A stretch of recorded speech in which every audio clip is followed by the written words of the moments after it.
something you said. Something I said? Yeah. About how you often feel like you're observing your life from the perspective of an old woman about to die. Do you remember that? Yeah. I still feel that way sometimes. Like I'm looking back on my life.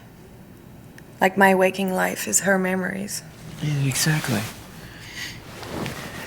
I heard that Tim Leary said as he was dying that he was looking forward to the moment when his body was dead, but his brain was still alive. You know how they say that there's still 6 to 12 minutes of brain activity after everything else is shut down? And the second of dream consciousness, right? Well, that's infinitely longer than a waking second. You know what I'm saying? Oh, yeah, definitely. For example, I wake up and it's 10:12, and then I go back to sleep, and I have those long, intricate, beautiful dreams that seem to last for hours, and then I wake up and it's 10:13. Yeah, exactly. So then 6 to 12 minutes, right, of brain activity. I mean, that could be your whole life. I mean, you are that woman looking back over everything.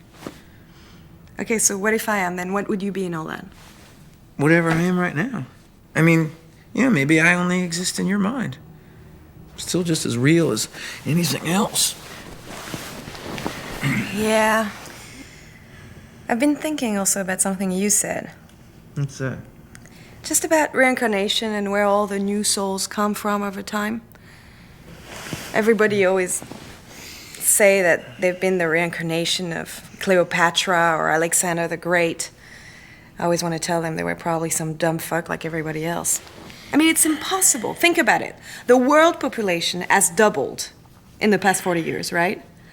So if you really believe in that ego thing of one eternal soul, then you have only 50% chance of your soul being over 40.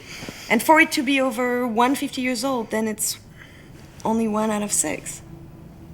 Right, so what are you saying? That reincarnation doesn't exist? Or that we're all young souls? Like half of us are first-round humans? I mean... No. What do you... No, what I'm trying to say is that... What's your point? Somehow I believe reincarnation is just a poetic expression of what collective memory really is. There was this article by this biochemist that I read not long ago, and he was talking about how when a member of a species is born, it has 1 billion years of memory to draw on. And this is where we inherit our instincts. I like that. It's like there's this whole telepathic thing going on that we're all a part of, whether we're conscious of it or not.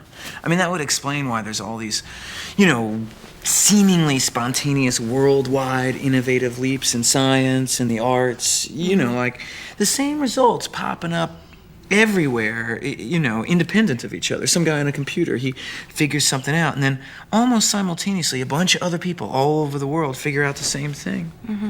They did this study. They isolated a group of people over time, and they, monitored their abilities at crossword puzzles, right? And in relation to the general population. And then they secretly gave them a day-old crossword, one that had already been answered by thousands of other people, right? And their scores went up dramatically, like 20%. So it's like once the answers are out there, people can pick up on them. It's like we're all telepathically sharing our experiences.